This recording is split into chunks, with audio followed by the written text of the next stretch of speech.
Amis des MOSFET, bonjour. Alors, dans une précédente vidéo sur le sujet, je vous avais présenté ces transistors qui, ma foi, au vu de cette première présentation, avaient l'air plutôt sympathiques, des composants, voilà, qui pouvaient être utilisés de plusieurs manières, avec en même temps une facilité apparente de commande très grande, hein, la grille, voilà, il n'y a pas de courant qui passe dedans, enfin voilà, ça paraissait un composant plutôt sympa. Mais en effet, je m'étais limité à ce qu'on appelle l'utilisation statique, c'est-à-dire sans variation rapide. Aujourd'hui, on va continuer cette étude en s'intéressant justement un petit peu à ce qui se passe justement, quand on est avec des variations plutôt rapides.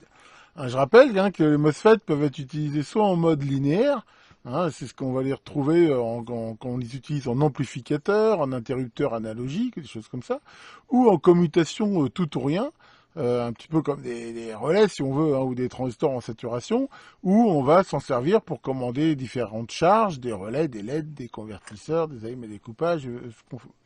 Et on a vu que la commutation en tout ou rien était justement intéressante, vu qu'a priori, dans ce mode-là, il consomme, je vais dire, il y a très peu d'énergie, à mesure où, comme on l'a vu, hein, soit il a de la tension à ses bornes et pas de courant, ou il a du courant et pas de tension, ce qui fait qu'a priori, il chauffe peu, donc il a un bon rendement.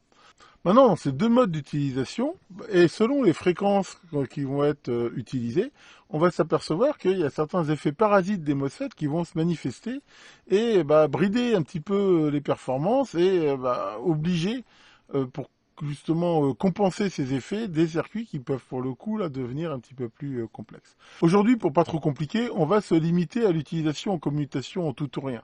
Hein, voilà, hein, comme je l'ai dit, hein, c'est un domaine où il devrait avoir un très très bon rendement. Pour voir ça, on va faire un montage, ma foi, très simple, de prendre un MOSFET, hein, toujours mon IRF 530 de ma dernière démo, et que l'on va commander avec une porte logique, et en tout ou rien sur une charge qui ici est en essence de 22 ohms, et le tout alimenté à peu près en 8 volts. Alors pourquoi j'ai choisi cette tension de 8 volts?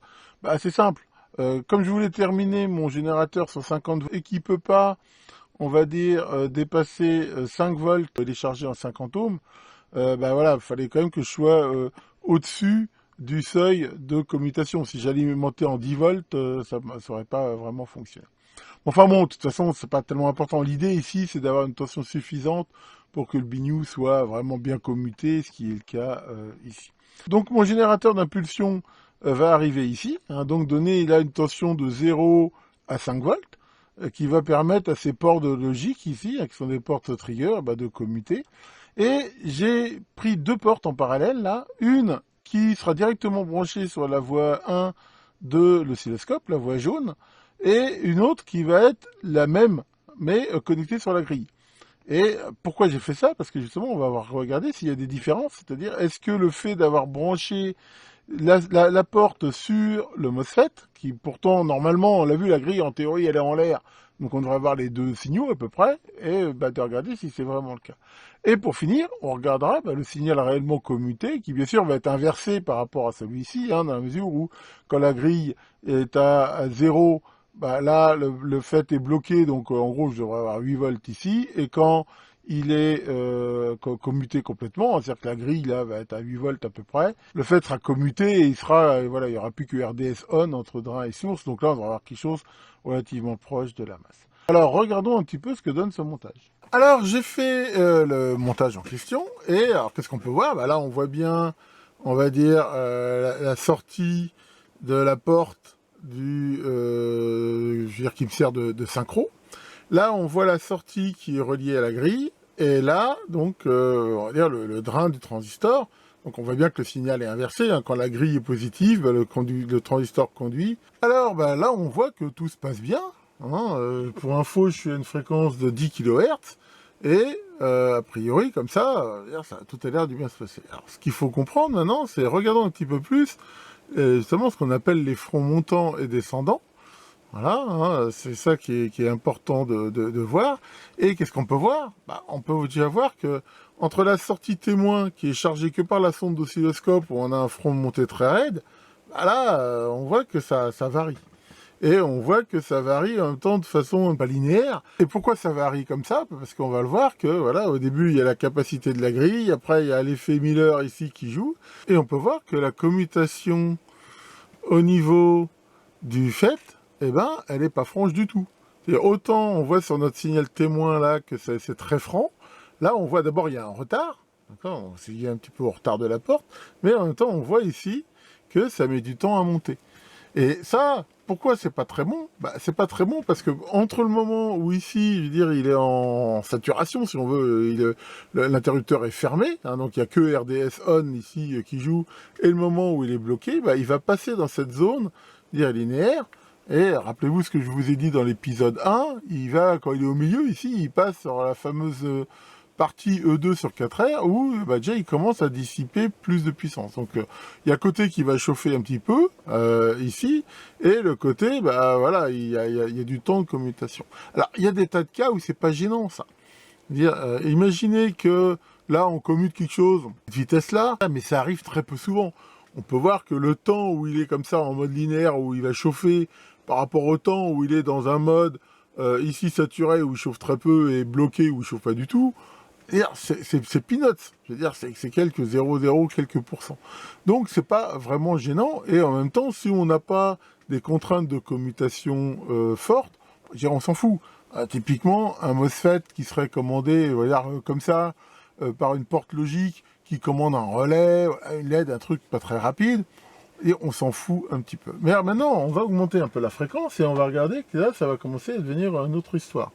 Donc là, on voit que j'augmente la fréquence, voilà, impeccable. Donc là, j'augmente. Et là, par exemple, je suis à 220 kHz, voilà, même à 270 kHz, et là, déjà, c'est un petit peu différent. Déjà, on peut voir qu'au niveau de la commande de la grille, le système, il a vraiment du mal, hein. On voit que le truc témoin, lui, s'en sort encore bien. Mais là, pourquoi il y a cette différence? Lui, il est chargé que par la capacité de ma sonde d'oscilloscope, qui est très faible.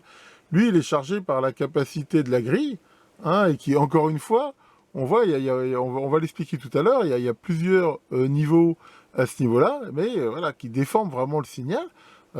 Ici, et on retrouve, vu que la tension de la grille elle a cette forme un peu bizarre, on la retrouve bien ici sur la commutation. Mais là, ce qu'on peut voir, c'est que si je continue même à augmenter un peu la fréquence, il arrive un moment, voilà, par exemple ici, où le temps où mon transistor, il n'est pas en mode, je veux dire, saturé et bloqué, il devient vraiment important. Là, à la limite, il est presque autant de temps, on va dire, dans ce mode un petit peu linéaire, où en plus il va chauffer, que dans le temps où il est censé justement pas chauffer. Donc ça, c'est déjà gênant au niveau de la dissipation, parce que je veux dire, il va chauffer plus, et s'il chauffe plus, c'est de l'énergie qui est perdue, mais en même temps, ça limite aussi ma fréquence maximum. Voilà, là, je suis à 500 kHz, voilà, on voit que au bout d'un moment, j'ai plus du tout un signal carré qui tient la route. Donc, comme on l'a vu sur cette vidéo, voilà, c'est pas aussi idyllique qu'on pourrait le voir. Et on peut voir que ce qu'on appelle les fronts de montée, en fait, donc ce qui correspond en gros à la vitesse de commutation, ça commute pas aussi vite que ça devrait. Alors pourquoi on a ça? Eh bien parce que, comme dans tous les composants, le MOSFET, il a des tas d'effets parasites et il est loin d'être idéal. Si on regarde un petit peu la vue, mais un petit peu complexe, d'un transistor MOSFET, on peut arriver à quelque chose qui ressemble un peu à ça, avec ça, on va dire, qui est la représentation un petit peu intrinsèque, on va dire c'est la puce, plus tous les trucs qui sont liés aux connexions, au boîtier, et ainsi de suite. Alors, ça peut paraître comme ça un petit peu complexe, on va dire. Maintenant, dans la réalité, heureusement, très souvent, il y a des tas de paramètres-là qu'on peut éliminer. On peut en gros voir déjà que toutes les résistances qu'on voit ici en série, ça correspond en gros à quoi? Ça correspond à la résistance des connexions sur le semi-conducteur, et ainsi de suite. Mais généralement, ces résistances ici, elles sont calculées, je veux dire, pour être relativement faibles. Donc, on peut souvent, quand même, les négliger. Après, on peut voir ces selfs. Hein, je rappelle que, qu'on le veuille ou non, un simple bout de fil, c'est forcément aussi une self. Mais là encore, je veux dire, même si, des fois, elles vont jouer un petit peu, dans l'ensemble, c'est comme des selfs de très très faible valeur, Donc voilà, on peut quasiment considérer qu'elles n'existent pas. Ce qui fait que dans la pratique, en gros, ce qui va le plus nous gêner, c'est en fait c'est ce qu'on peut ramener à ces trois condensateurs, à savoir un condensateur parasite entre la grille et la source, entre la grille et le drain, et ici celui qu'on peut voir à cet endroit. Et pour corser le tout, ces condensateurs n'ont pas la même valeur selon la tension entre le drain et la source. On peut voir, là j'ai extrait ça d'un datasheet de Motorola, on peut voir que ces trois capacités varient relativement fortement selon la tension, ce qui fait que honnêtement ça aide pas vraiment. Et de même, dans les calculs, très souvent, ces condensateurs-là, on va les voir, on les retrouvera dans les datasheets sous une autre forme, qui sont le CISS, OS et RSS. Enfin voilà, encore une fois, l'idée c'est pas d'aller dans des trucs trop complexes, mais ce que vous retrouverez dans les datasheets, et on y reviendra dans une prochaine vidéo, voilà, en gros, c'est que le CISS, c'est la capacité d'entrée, on la voit ici, et souvent on lui met la valeur max. Donc là, par exemple, sur ce modèle, c'est 150 picofarads. La OS, on va dire, c'est la capacité de sortie. Là, pareil, 100. Et la CRSS, ici, quelque part, c'est un peu la capacité entre l'entrée et la sortie. Encore une fois, cette vidéo, c'est plutôt pour les débutants. On va pas rentrer trop dans le détail. Alors maintenant, qu'est-ce qui se passe au moment, justement, où on applique une tension sur la grille? On peut décomposer ce qui se passe en trois régions. Ça aussi, je l'ai tiré d'un databook Motorola qui explique ça très bien. Et en gros, il y a trois régions. La première région, c'est tant que la tension n'a pas atteint le fameux threshold, c'est-à-dire la tension à partir duquel il y a de la conduction entre le drain et la source. À ce moment-là, qu'est-ce qui joue? En gros, justement, c'est ce condensateur, on va dire, d'entrée, et qui, déjà, voilà, ce condensateur, on va le voir, faut le charger. Mais quand le transistor commence à commuter, on voit que la tension sur le drain a tendance à baisser. Mais comme il y a un condensateur parasite entre les deux, ça a tendance à amplifier son effet, et c'est le fameux, qu'on appelle l'effet Miller. Je vous en ai déjà parlé plus ou moins, et je vous en reparlerai aussi. C'est un petit peu double peine. Et en fait, on voit que cet effet Miller, en gros, il multiplie la capacité entre le grain et la drille par le gain du voltage. Rappelez-vous ce qu'on a vu tout à l'heure sur l'oscilloscope. On voyait que la tension commençait à monter relativement rapidement, et passer un certain niveau, hop, ça commençait à s'aplatir et aller moins vite. C'était exactement ça. C'était que, comme on atteint le threshold, le transistor commence à passer et cet effet Miller commence à jouer et faut encore plus de courant pour charger ce condensateur. Et quand on arrive à la région 3, le biniou il commence quasiment saturé, le transistor, en fait, il est commuté, la tension sur le drain elle varie plus, elle est très très basse, et à ce moment-là, on retrouve en fait la capacité parasite. Donc voilà en gros ce qu'on peut s'attendre à avoir. Alors qu'est-ce qu'on peut faire pour commuter rapidement? Parce que voilà, ce qu'on voit, c'est que c'est gênant en fait que ça commute pas vite. Alors je rappelle des trucs de base, la charge d'un condensateur qui est en coulomb, souvent en note Q, elle est égale à la capacité en farad par la tension, et elle est aussi égale au courant par le temps. Voilà, je ne vais pas revenir là-dessus, c'est ces formules de base. On en déduit facilement que le temps, c'est la capacité par le voltage divisé par le courant. Or, la capacité ici, on voit que c'est le fameux CISS, c'est interne au MOSFET et on ne peut pas le changer. Bon, donc de toute façon, on ne peut pas jouer là-dessus. La tension, on voit qu'il faut de toute façon atteindre au moins une certaine tension pour que le transistor soit complètement commuté. Donc ça, c'est pareil, on ne peut pas tellement jouer là-dessus. Donc il reste quoi comme paramètre qu'on peut changer? Il n'y en a pas 10 000, c'est I. On voit que le seul moyen de diminuer T, c'est d'augmenter I. Là, par exemple, ma porte que je vous ai montré, on peut voir ça comme la tension de commande avec une résistance interne et qui fait que, on a un réseau RC quelque part. C'est ça qui va limiter le courant et qui fait que, comme ça limite le courant, ça le rend la commutation plus lente. Je rappelle que ça joue dans les deux sens. C'est-à-dire que non seulement cette capacité-là, faut la charger quand on applique une tension sur la grille, mais quand on veut revenir à zéro, c'est pareil, le condensateur est chargé, il faut le redécharger. Donc ça joue dans les deux sens. Alors, on va faire un petit essai, et justement, on va regarder, tiens, dans mon montage, qu'est-ce que je peux faire pour augmenter le courant? Alors, une des façons qui est possible, c'est de mettre des portes en parallèle. Dans mon circuit 74C14, j'ai 6 portes. Là, j'en ai utilisé 2. Je vais en rajouter 4 en parallèle sur ma porte là. Et normalement, si j'ai raison, hein, on peut de temps en temps mettre les portes MOS comme ça en parallèle. Elles supportent ça relativement bien. Et on va regarder si ça améliore les choses. Donc pour faire ça, je vais mettre là mon petit strap. Hop. Et là, on voit tout de suite clairement l'amélioration. On voit que je retrouve des créneaux qui sont bien meilleurs. Et voilà, c'est encore pas parfait. Mais je veux dire, il y a une très nette amélioration. Et l'amélioration, comme on l'a vu, elle est due au fait que, en mettant les portes en parallèle, je peux fournir beaucoup plus de courant pour charger les capacités parasites, et ça marche. C'est-à-dire que maintenant, là où j'avais une limite à 500 et quelques kHz, voilà, on voit que je peux maintenant monter quand même vachement plus haut. Là, je suis à presque 940, enfin voilà, 960. Bon après, encore une fois, ça merde là, parce que c'est justement la charge de monter moins. Enfin voilà, là par exemple, je suis à 890 kHz. C'est-à-dire que le simple fait là d'avoir donné plus de courant, ça me permet quand même de monter beaucoup plus haut et de limiter énormément les pertes dans mon fait. Donc voilà, hein, comme on a pu le voir de manière théorique et confirmée par la pratique, le fait d'augmenter le courant dans la grille va permettre de diminuer le temps de commutation et de façon relativement très importante. Alors il y a plein de techniques pour faire ça, techniques qui dépendent avec quoi on pilote le fait. Là par exemple, on voit un exemple avec de la TTL. Hein, la TTL, généralement, surtout à collecteur ouvert, elle peut ne donner qu'un courant relativement important vers la masse. Donc là, grâce à ce transistor-là, voilà, on permet d'avoir dans les deux sens un courant assez important. Là, on voit quelque chose qu'on retrouve assez souvent comme topologie, même pas avec autre chose que du TTL.